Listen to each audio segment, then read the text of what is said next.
Rafael acordou sobressaltado com o som de vidros se quebrando na sala de estar.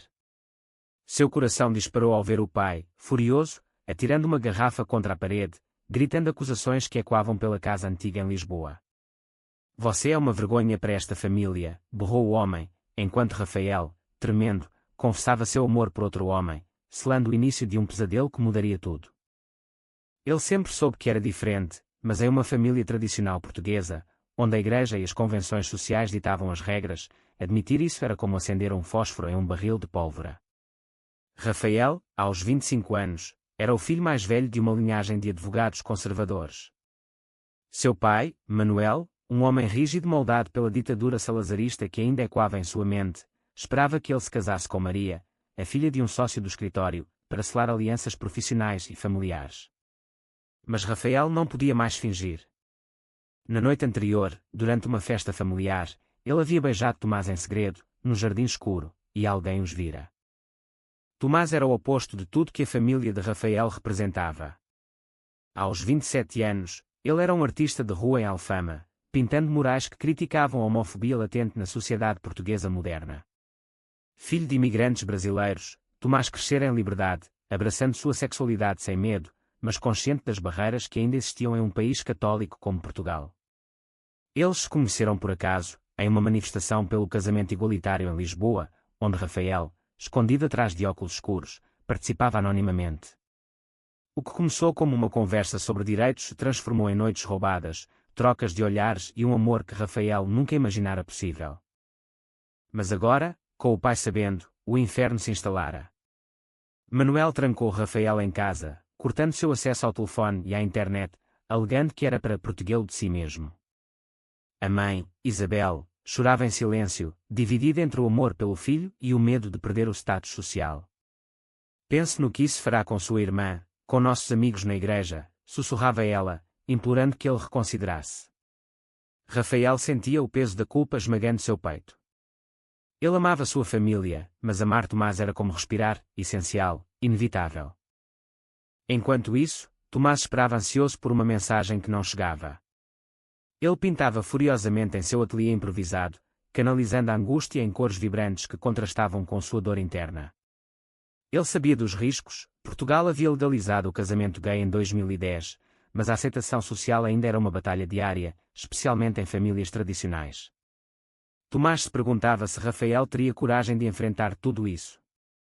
Ele próprio havia perdido amigos e oportunidades de trabalho por ser abertamente gay, mas nada o preparara para o amor por alguém preso em um armário tão profundo. Dias se passaram em tensão sufocante. Rafael, confinado, revivia memórias de sua infância, as missas dominicais onde o padre pregava contra o pecado da sodomia, as piadas homofóbicas dos tios durante jantares familiares. Ele se odiava por ter demorado tanto a aceitar a si mesmo, mas agora, com o amor por Tomás ameaçado, uma determinação crescia dentro dele. Em uma noite chuvosa, ele escapou pela janela, correndo pelas ruas empedradas de Lisboa até o apartamento de Tomás. Ao chegar, encharcado e ofegante, Tomás o abraçou, mas o alívio durou pouco. Seu pai me ligou, disse Tomás, sério. Ele ameaçou chamar a polícia, alegando que eu o corrompi. Rafael gelou. A confrontação estava apenas começando. Eles decidiram lutar juntos, mas Rafael não imaginava o preço que pagariam. A família de Rafael reagiu com fúria. Manuel deserdou o filho publicamente, espalhando boatos no círculo social para isolá-lo. Isabel, pressionada, escolheu o marido, cortando contato com Rafael. Sua irmã mais nova, Sofia, de 18 anos, era a única que secretamente o apoiava, enviando mensagens escondidas. Eu te amo, irmão, mas tenho medo, confessava ela. Tomás, por sua vez, enfrentava suas próprias batalhas. Seus morais ganhavam notoriedade, mas com ela vinham ameaças anônimas de grupos conservadores. Um dia, ao voltar para casa, encontrou seu ateliê vandalizado, com pichações homofóbicas. Isso é por causa de mim, murmurou Rafael, culpado. Tomás o acalmou, não, é por causa de uma sociedade que ainda não evoluiu. Eles se mudaram para um pequeno apartamento em Bairro Alto, vivendo de economias e trabalhos freelance. O amor os unia, mas as rachaduras apareciam. Rafael lutava com a depressão, questionando se valia a pena perder tudo. Tomás, sempre o otimista, o incentivava, mas internamente temia que Rafael cedesse à pressão. Uma reviravolta veio quando Manuel sofreu um infarto.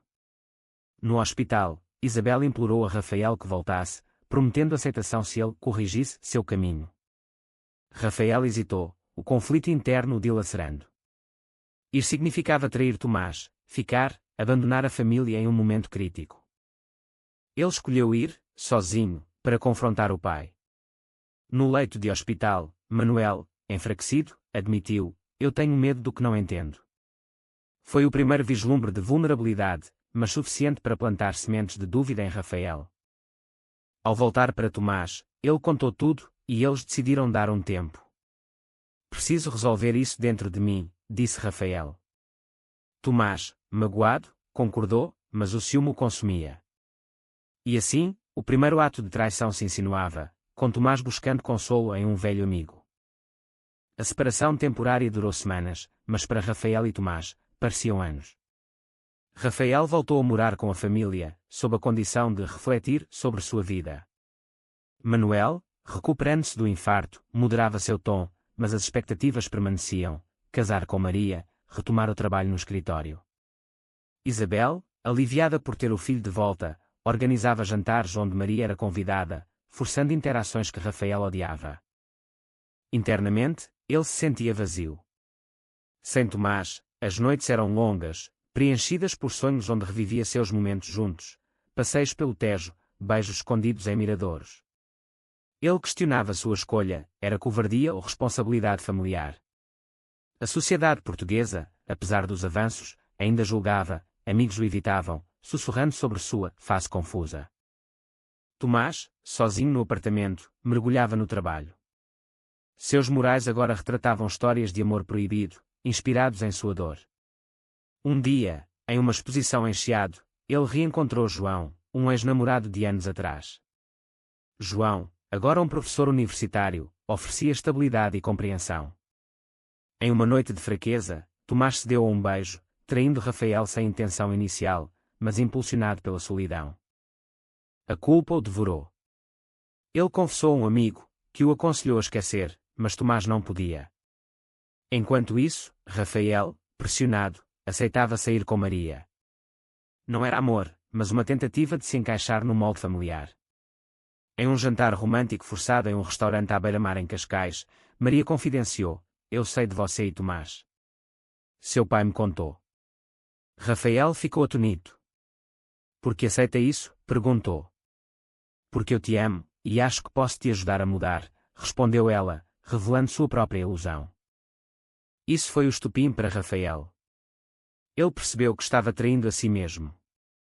Correndo de volta para Lisboa, procurou Tomás, mas encontrou o apartamento vazio. Tomás havia saído com João para uma viagem curta a Porto, buscando clareza. Rafael, desesperado, deixou mensagens, mas sem resposta. Ao retornar, Tomás encontrou Rafael à porta. A confrontação foi explosiva. "Onde você estava?", exigiu Rafael. Tomás, honesto, confessou o beijo com João. Rafael sentiu o mundo desabar. "Você me traiu enquanto eu lutava pela família", gritou. Tomás rebateu: "Você me abandonou primeiro." A briga escalou, com acusações voando. Rafael saiu batendo a porta, vagando pelas ruas noturnas de Lisboa, questionando tudo. Ele se refugiou em um bar gay em Príncipe Real, onde pela primeira vez se sentiu parte de uma comunidade. Lá, conversou com estranhos que compartilhavam histórias semelhantes, rejeição familiar, lutas internas. Isso o fortaleceu, mas a dor da traição persistia. Dias depois, eles se reconciliaram parcialmente. Tomás jurou que foi um erro, impulsionado pela dor. Rafael perdoou, mas a confiança estava abalada. Eles decidiram enfrentar a família juntos. Em uma reunião tensa na casa dos pais de Rafael, apresentaram Tomás como namorado. Manuel explodiu: "Isso é uma abominação." Isabel chorou, Sofia defendeu o irmão. A família se dividiu. Manuel ameaçou cortar laços definitivos, mas Isabel, vendo a felicidade do filho, hesitava. Sofia, corajosa, revelou que era bissexual, chocando todos. Se rejeitarem Rafael, me rejeitam também, declarou. Isso abalou Manuel. Pela primeira vez, ele questionou suas crenças. Mas o dano estava feito. Rafael e Tomás saíram, decididos a construir uma vida própria. No entanto, a sociedade interveio. Um jornal local publicou uma história sobre o filho gay de advogado proeminente, vazada por um rival de Manuel. Escândalo se espalhou, afetando o escritório. Manuel culpou Rafael, intensificando o conflito.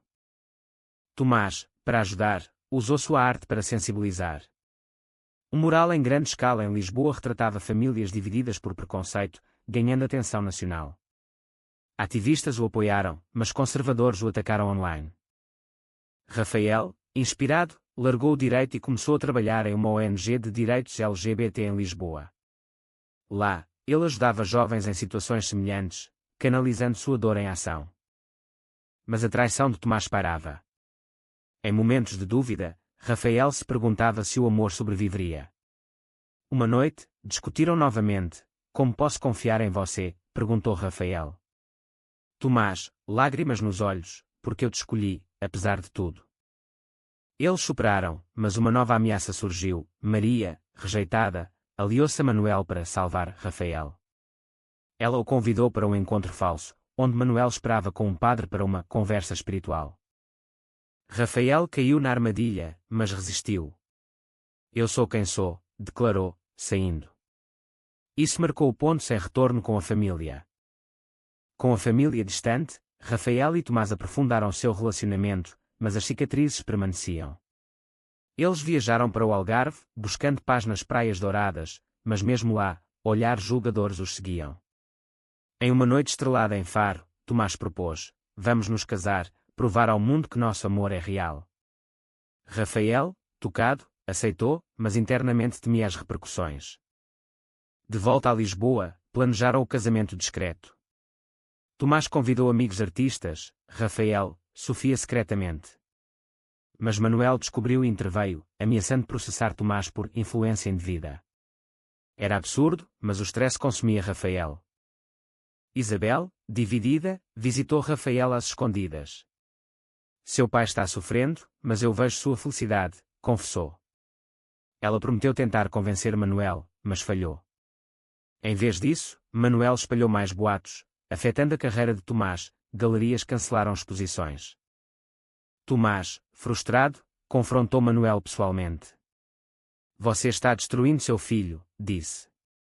Manuel rebateu: você o destruiu primeiro. A discussão acabou em impasse, mas plantou dúvidas em Manuel. Rafael, no meio do furacão, enfrentava crises de ansiedade. Ele consultou um terapeuta, explorando traumas de infância, a repressão sexual imposta pela educação católica. Eu me sinto culpado por ser feliz, admitiu. O casamento aconteceu em uma capela progressista em Sintra, com vistas mágicas. Sofia foi madrinha, Isabel apareceu de surpresa, chorando de emoção. Manuel não veio, mas enviou uma carta: não aprovo, mas te amo. Foi um passo pequeno. Pós-casamento, a vida parecia estabilizar. Eles adotaram um cachorro, simbolizando compromisso. Tomás ganhou um prêmio por sua arte ativista, Rafael avançava na ONG. Mas o destino testou novamente. João reapareceu, oferecendo a Tomás uma oportunidade em Berlim, uma residência artística. É profissional, disse Tomás, mas Rafael via ciúme. Vai-me deixar? Perguntou. Tomás negou, mas aceitou a oferta por um mês. Sozinho, Rafael reconectou com a família. Manuel, envelhecendo, admitiu erros, a igreja me cegou. Eles começaram a reconstruir laços, com jantares tensos. Tomás em Berlim, tentado pela liberdade, quase cedeu a João novamente. Mas pensou em Rafael e voltou cedo, confessando a tentação. Não fiz nada, mas pensei, disse. Rafael, magoado, questionou o casamento. A crise os levou à terapia de casal. Lá, desenterraram inseguranças. Rafael temia abandono, Tomás, rejeição. Eles emergiram mais fortes, mas o custo emocional era alto. Sociedade interveio via um debate nacional sobre a adoção gay. Rafael testemunhou em uma audiência parlamentar, expondo sua história. Conservadores o atacaram, mas apoiadores o celebraram. Manuel, vendo na TV, orgulhou-se secretamente. Ele visitou o casal, pedindo perdão. Eu errei, disse. Reconciliação começou, mas lenta. Tomás, inspirado, criou uma série de pinturas sobre a redenção familiar. Vendidas bem, estabilizando finanças. Mas uma traição final surgiu. Sofia revelou que Isabel sabia do vazamento para a imprensa, mas não impediu. Rafael confrontou a mãe, porquê? Isabel temia perder Manuel. Isso abalou Rafael, questionando lealdades. Ele distanciou-se novamente, focando no casamento. A distância de Isabel durou meses, mas Rafael encontrou força na comunidade LGBT. Ele organizou eventos em Lisboa, como Marchas do Orgulho, onde Tomás pintava ao vivo. Seu amor se fortalecia em ações compartilhadas. Manuel, sozinho com suas reflexões, sofreu outro problema de saúde, pressão alta. No hospital, chamou Rafael. Não quero morrer com arrependimentos, disse. Rafael perdoou, mas estabeleceu limites, aceitação total ou nada. Isabel, vendo a mudança no marido, confessou tudo, eu errei por medo. Rafael, compreendendo, reconectou-se, mas com cautela. Tomás enfrentava seus demónios. A tentação em Berlim o assombrava, ele se sentia culpado. Em uma noite, confessou a Rafael, quase traí você de novo. Rafael, chocado, considerou separação. Quanto mais vou aguentar? A briga foi intensa, com Tomás defendendo, foi um momento de fraqueza, mas escolhi você. Rafael saiu, passando a noite com Sofia, que o aconselhou, amor exige perdão, mas também limites. De volta, eles negociaram, terapia contínua, transparência total. Funcionou, mas a confiança era frágil. Uma oportunidade surgiu, uma ONG ofereceu a Rafael um cargo em Bruxelas. Tomás incentivou, mas temia a distância. Vamos juntos, decidiu Rafael. Em Bruxelas, nova vida, menos preconceito, mais liberdade. Eles floresceram, mas saudades de Portugal o chamavam. De volta para férias, confrontaram passados. Manuel organizou um jantar familiar, aceitando Tomás. Foi tenso, mas genuíno. Porém, Maria reapareceu, casada agora, mas com ressentimentos. Ela confrontou Rafael, você destruiu minha vida. Rafael rebateu, eu me salvei. Isso desencadeou uma reflexão em Tomás sobre sacrifícios. Valeu a pena? Perguntou a si mesmo. Alta tensão veio quando um grupo extremista atacou um evento LGBT em Lisboa, onde Tomás expunha. Rafael, presente, protegeu Tomás, sofrendo ferimentos leves. No hospital, Manuel visitou, vocês são minha família. A experiência uniu todos. Isabel ajudou na recuperação, Sofia se assumiu publicamente. Rafael e Tomás, mais fortes, consideraram a adoção. Mas burocracia e preconceitos desafiavam. Manuel, transformado, usou a influência para ajudar, defendendo direitos LGBT em círculos conservadores. Mas o custo, amizades perdidas, carreiras afetadas. Rafael questionava, foi o caminho certo. Anos passaram, com Rafael e Tomás construindo uma vida estável. Eles adotaram uma criança, Miguel, de um orfanato em Porto, após batalhas legais.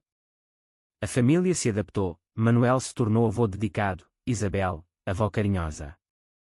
Mas sombras persistiam. Miguel enfrentava bullying na escola por ter dois pais. Rafael, revivendo traumas, lutava para protegê-lo. Tomás, agora famoso, viajava muito, criando distância. Em uma turnê em Madrid, reencontrou João. Tentação surgiu novamente, mas Tomás resistiu, contando a Rafael imediatamente. Isso fortaleceu a confiança. Somos mais que erros, disse Rafael. Sociedade evoluía, Portugal aprovava leis mais inclusivas, mas resistência existia. Rafael liderava campanhas, Tomás ilustrava. Uma crise familiar, Manuel diagnosticado com demência. Ele regredia a crenças antigas, chamando Tomás de pecado. Rafael, dilacerado, cuidava do pai, questionando perdão. Isabel implorava, Ele não é mais o mesmo. Tomás apoiava, perdoe pelo que ele foi. Após a morte de Manuel, o funeral reuniu todos. Rafael discursou sobre aceitação, honrando a jornada do pai. Tomás e Rafael, refletindo, viajaram para o Douro, renovando votos. Apesar de tudo, escolheria você de novo, disse Tomás. Miguel crescia feliz, inspirando-os. Mas uma revelação, Sofia confessou que vazara a história inicial para a imprensa, para forçar a aceitação. Rafael, traído, confrontou, porquê? Sofia, para te libertar. Perdão veio, mas com lições sobre confiança. Com o tempo, Rafael e Tomás se tornaram ícones na comunidade LGBT portuguesa, palestrando sobre resiliência. Miguel, adolescente, navegava sua identidade com apoio. Reflexões finais: as escolhas custaram caro, famílias divididas, corações partidos, mas trouxeram crescimento. Rafael escreveu um livro sobre sua jornada, inspirando outros. Tomás pintou o mural final em Lisboa, retratando amor triunfante. Eles envelheceram juntos, em uma casa no Alentejo, cercados por memórias. Mas a pergunta persiste: em uma sociedade cheia de preconceitos, vale a pena sacrificar tudo por amor verdadeiro, ou o conformismo garante uma paz ilusória?